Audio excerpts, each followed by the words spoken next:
This should be a fun video. We recently did a review of the Epiphone USA-made Texan, which in the video we said is a lot like a J45 but with a longer scale length. And how much difference does that make? Well, to put that to the test, we have one of the new cherry red finished J45s so that you can hear for yourself what happens when you take the same guitar and give it a longer scale length. Stay tuned.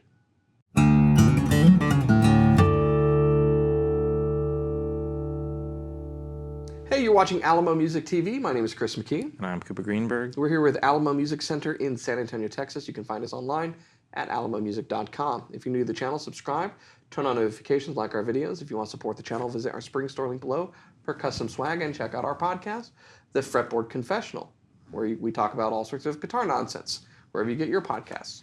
So this is one of those interesting things. This is basically guitars made by the same manufacturer. It's Gibson, it's Epiphone, but it's Gibson. This is built in the Bozeman, Montana factory in the USA as an Epiphone Texan, which is a great guitar. We recently reviewed it on this channel. I think we're both big fans. Oh, yeah. This is the tried and true J45 Standard, made in the same factory from Gibson in this wonderful cherry red finish, which, by the way, I think if you have an SG, you should have this guitar. Like, if you have a red SG, this is just a perfect acoustic complement to it. But spec-wise, they're pretty similar. Yeah. The biggest glaring difference between them is scale length. So like most Gibson acoustics, and J45s in particular, this has a shorter 0.742 inch scale length. That one has the longer. Yeah, is this one around 25? 25 and a half. Yeah. Which, you know, it's funny, a lot of manufacturers tend to fall into what their preferred scale length is.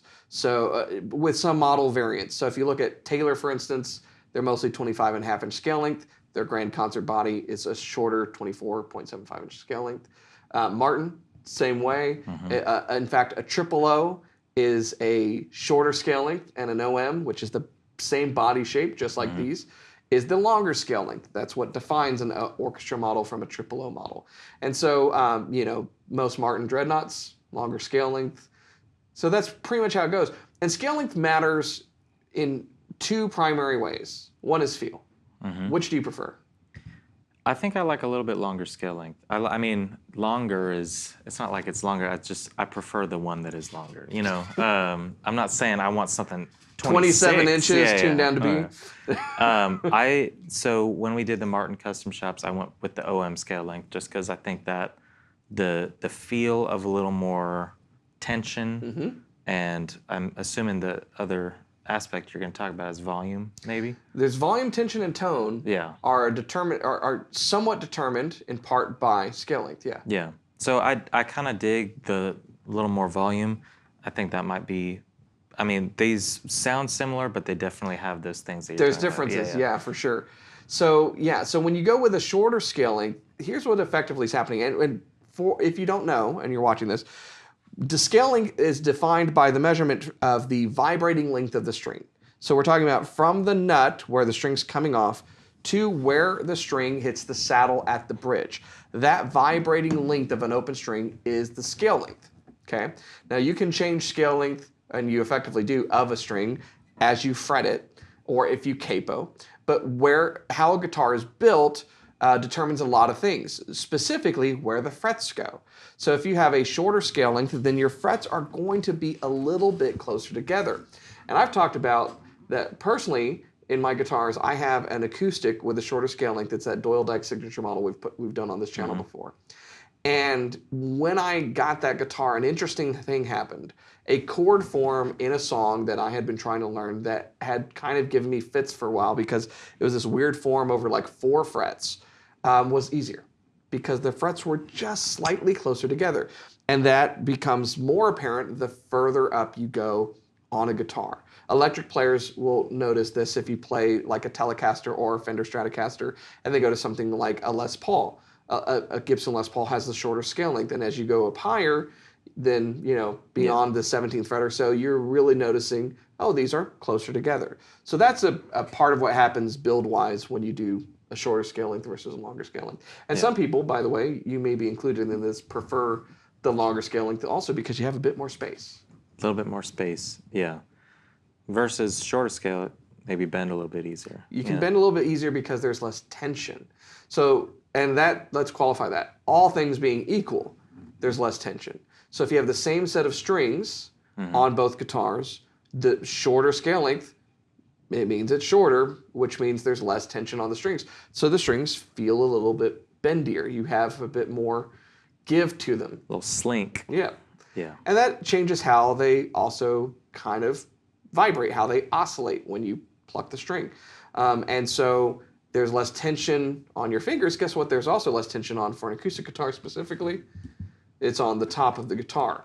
And so you're going to have a difference in the projection of the guitar and the overall response of the guitar. And then it's hard how I describe this, but I've heard it described, and I'm not like a physics expert, but effectively your shorter scale length means that where you have your harmonics, they're a little bit closer together. And that, along with the shorter tension, tends to be a warmer tone that you get out of that. And we did a video, this was a few years back, where I took a 0028 and I took an OM28, and there's slight differences in bracing on those two. But you can hear a difference in dynamics, brightness, warmth between those guitars in addition to feel. Yeah. It's just a cool experiment. It is a cool experiment. Yeah, and I think there's a lot of people that if they want that body style, the 000 body style, and they just want a classic Martin in that body style, probably not going to make too huge of a difference. You could convince them one way or the other. OM's got this, 000 has got this, and then they just pick which they like. But there are some people that come in here that are adamant, I cannot have anything over 25-inch scale length. Right. So this is for you. Well, I think it wasn't Les Paul, it was Chet Atkins famously said, switching to a shorter scale length extended his playing career. Yeah. And there's probably some truth to that, particularly given how he played and how long he played. Yeah. But this is pretty cool. So I want y'all to listen very closely as Cooper does this demo on these guitars, because they are very, very similar guitars. They're built, they are kissing cousins, so to speak. They're built in the same factory, and yet I can definitely hear a difference. So check it out.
And we're back, and I'm sure you could tell that we switched guitars as we typically do because they do look different. This one's got a different finish on it.